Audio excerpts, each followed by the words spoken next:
Hi friends, welcome to Dhanashree academy के channel में आपका स्वागत करते हैं।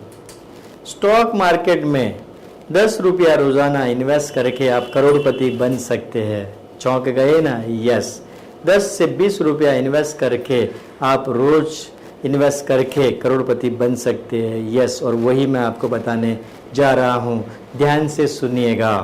मैं आप सभी लोगों को एक एक्सरसाइज करवाना चाहता हूं। जो मुझे देख रहे हैं उन सभी लोगों के लिए एक एक्सरसाइज करनी है। प्लीज एक नोटबुक का पेज और पेन ले लीजिए। अब आपको पिछले 5 दिन में जो जो खर्च किए हैं वो लिखना है। सुबह से शाम तक आपने क्या किया है। फॉर एग्जाम्पल, आपने बस में ट्रेवल किया, लिखिए बस का कितना पैसा, ट्रेन में ट्रेवल किया कितना हुआ, सब्जी लिया, खाना लिया, कपड़े लिए, मोबाइल लिए, जो भी लिए। इन शॉर्ट में आपने पिछले 5 दिनों में जो जो चीज़ें की है उसका आपको खर्चा लिखना है 5 दिन का। तो प्लीज़ करिए, मैं आपको थोड़ा सा वक्त देता हूँ, ज़रूर आप करेंगे और फिर इसका डेमोन्स्ट्रेशन देखेंगे कि इसका क्या बेनिफिट होता है।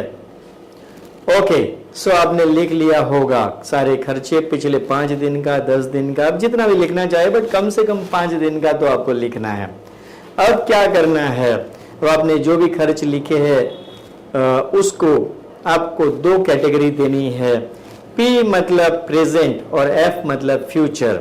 पी मतलब प्रेजेंट, मतलब प्रेजेंट के लिए खर्चा हुआ है, वो भविष्य में वापस फ्यूचर में नहीं आने वाला। फॉर एग्जाम्पल, आपने बस में ट्रेवल किया, बस को पे कर दिया बस कंडक्टर को, वो प्रेजेंट हो गया, प्रेजेंट के लिए इस्तेमाल हुआ, वो पैसा वापस कभी भी आने वाला नहीं है। आपने मोबाइल खरीदा, पैसा दे दिया, मोबाइल आपके पास आ चुका है, अब वो पैसा वापस आने वाला नहीं है। आपने सब्जी ली, सब्जी के पैसे दे दिए, सब्जी आपको मिल गई, अब वो पैसा दोबारा आने वाला नहीं है। मतलब कि आपने प्रेजेंट के लिए इस्तेमाल किया है।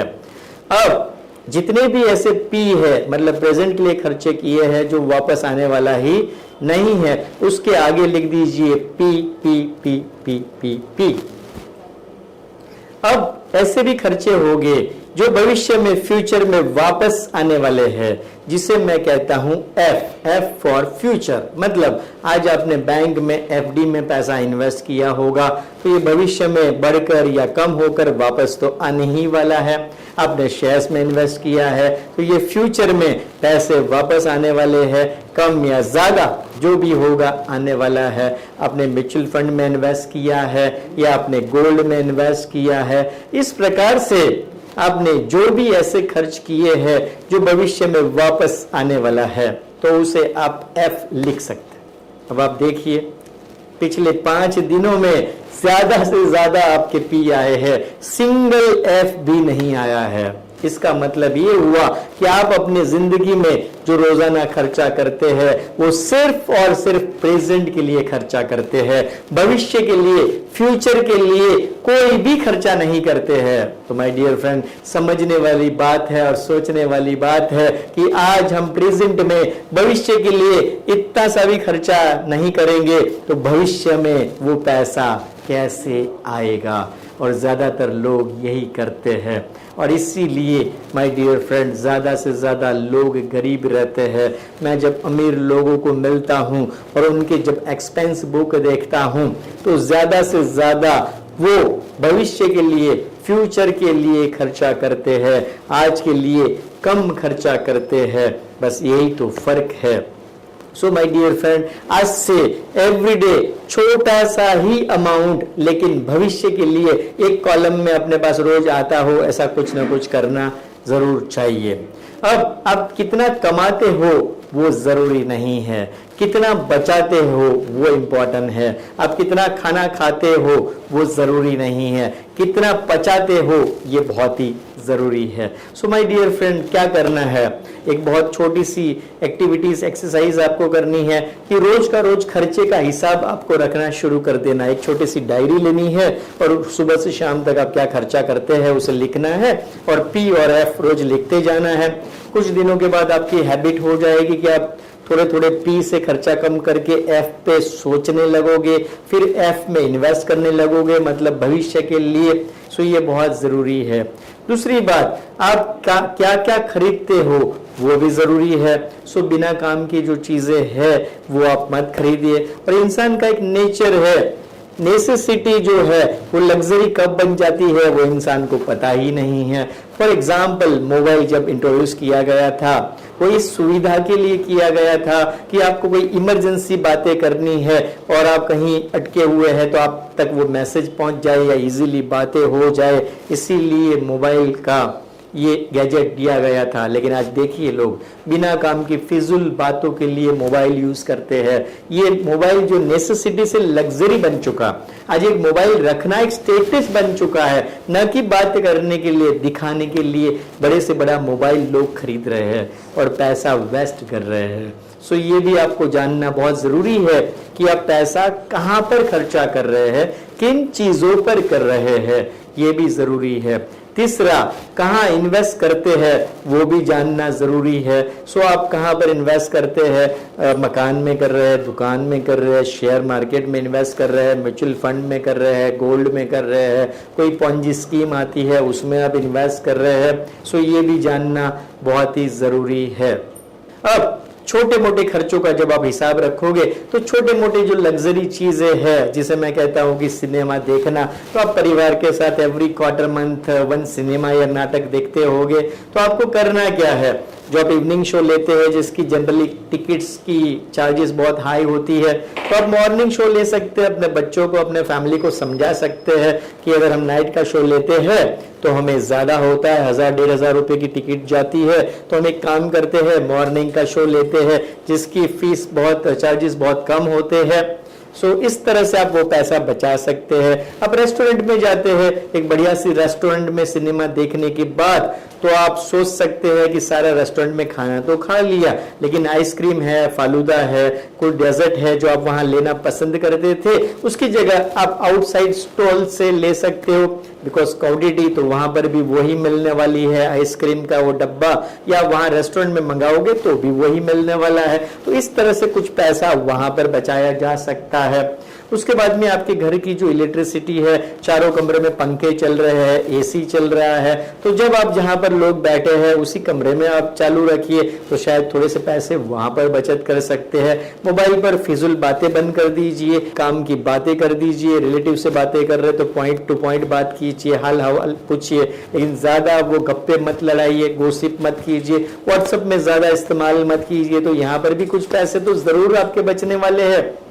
इंटरनेट का इस्तेमाल सही कीजिए ताकि आपको बार बार जो इंटरनेट के पैक रिफिल ना करना पड़े। सो इस तरह से ऐसी काफी चीजें हैं जो डेली लाइफ में आप पैसा बचा सकते हो। और मंथली आप जितना कमा रहे हो, फॉर एग्जांपल 20,000 कमा रहे हो तो 10% तो आराम से बच ही सकता है। मतलब 20,000 का 10% मतलब 2,000 रुपया हो गया। सो 2,000 रुपया आप हर महीने को किसी न किसी शेयर्स में आप इन्वेस्ट करेंगे। एक महीने में आप बैंक के शेयर्स में 2,000 इन्वेस्ट करेंगे, अगले महीने में एफएमसीजी में करेंगे, तीसरे महीने में आप ऑटो में करेंगे, चौथे में आप हॉस्पिटल के शेयर्स खरीदेंगे, पांचवें महीने में बांधकाम क्षेत्र मतलब रियल्टी के शेयर्स खरीदेंगे। तो इस तरह से मंथ ऑन आप शेयर्स खरीदते जा रहे हैं। अगर आपको कुछ मार्केट का नॉलेज नहीं है तो आप निफ्टी के स्टॉक में इन्वेस्ट कीजिए, ये बहुत ही मजेदार रहता है क्योंकि निफ्टी के स्टॉक बढ़ेंगे तो आपको भी प्रॉफिट होगा। और इस तरह से आपको अगले 5 या 10 साल तक 10% बचाते जाना है और आप देखोगे कि आने वाले 8 या 10 साल के बाद आपके पास बेशुमार दौलत आ चुकी होगी, बेशुमार रुपये आप कमा चुके होंगे। और ये भी आपने कहां से कमाया? आपकी छोटी मोटी बचत से कमाया और वो आपको पता ही नहीं था। सो माय डियर फ्रेंड, अगर कुछ समझ में नहीं भी आता है तो कोई टेंशन नहीं है, एक ग्रुप के शेयर्स में इन्वेस्ट कीजिए। 50 रुपए के, 60 रुपए के, 15 रुपए के, 10 रुपए के शेयर्स भी मार्केट में अवेलेबल होते हैं। उसमें थोड़ा सा ध्यान लगाइए, आपकी जो भी कैपिटल है उसमें से 30% जो है वो आप स्मॉल कैप में लगा सकते हो, छोटे शेयर्स में 30%, लार्ज कैप में 30%, मिड कैप में, ऐसा आप कर सकते हो। सो हमेशा अलग अलग शेयर्स में आप इन्वेस्ट कीजिए। माय डियर फ्रेंड, अगर आपने अपनी लाइफ में 8 या 10 साल में 50 से 60 अलग अलग शेयर्स में इन्वेस्ट कर चुके हैं, तो हो सकता है कि सारे के सारे शेयर्स ना ही गिरने वाले और ना ही बढ़ने वाले हैं। कुछ शेयर्स शायद हो सकते हैं लॉस हो जाए, डीलिस्ट हो जाए, बट बाकी के जो शेयर्स है वो बहुत ही फैंटास्टिक रिटर्न देंगे। तो इस तरह से कीजिए। किसान जब झाड़ लगाता है तो सारे झाड़ उगते हैं और फ्रूट्स देते हैं, ऐसा नहीं है, बट मेजॉरिटी झाड़ जो उगते हैं उस पर फ्रूट्स आते हैं। कुछ झाड़ जो मरा जाते हैं, उगते नहीं या फ्रूट्स नहीं दे सकते, ऐसा भी हो सकता है। सो बाजार में सारे शेयर्स प्रॉफिट देंगे ये कदापि जरूरी नहीं है, बट कुछ शेयर्स के फैंटास्टिक रिजल्ट मिलेंगे और वही आपको करोड़पति बना के छोड़ेंगे। सो इस तरह से कुछ 8-10 साल आप जरूर इन्वेस्ट कीजिए, अच्छी कंपनियों के शेयर्स में इन्वेस्ट कीजिए। और मैं तो इतना कहता हूं कि सारे शेयर्स जीरो नहीं होते, चाहे वो मंदी हो, चाहे तेजी हो, चाहे मार्केट चौपी हो, तो आपको हमेशा इन्वेस्ट करते रहना है। और इस तरह से अगर आप महीने के 2000 बचा रहे हो, 12 महीने के 24,000 हो गए, इस तरह से 8 या 10 साल इन्वेस्ट करोगे तो आपकी संपत्ति जो है वो आप रात में 2 गुना बढ़ेगी और दिन में 4 गुना बढ़ेगी। इस तरह से आपकी संपत्ति जो है वो बढ़ते जाएगी। सो माय डियर फ्रेंड, बाजार में कैसे इन्वेस्ट करना है,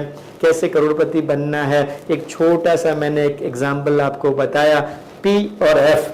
तो आज से शुरू कर दीजिएगा पी और एफ लिखने का, और जो बंदा रोज पी और एफ लिखता है वो करोड़पति बनकर ही रहता है। सो करोड़पति बनने का राज यही है, शुरुआत कीजिए पी और एफ। अपने खर्चों को आज से हेडिंग दीजिए पी है या एफ, और अपने बच्चों को सिखाइए, परिवार के लोगों को सिखाइए, ताकि सब जो है वो ज्यादा फोकस करे इस पे एफ पर, यानी कि फ्यूचर के इन्वेस्टमेंट पर। अपने खर्चे को फ्यूचर के लिए डालिए। पसंद आया होगा तो लाइक कीजिए, शेयर कीजिए। Thank you very much. Dhanashri Academy, your money, your dreams, our training. Join our courses to learn stock, commodities, derivative market. For more details, log on to www.dhanashriacademy.com. Thank you for watching this video.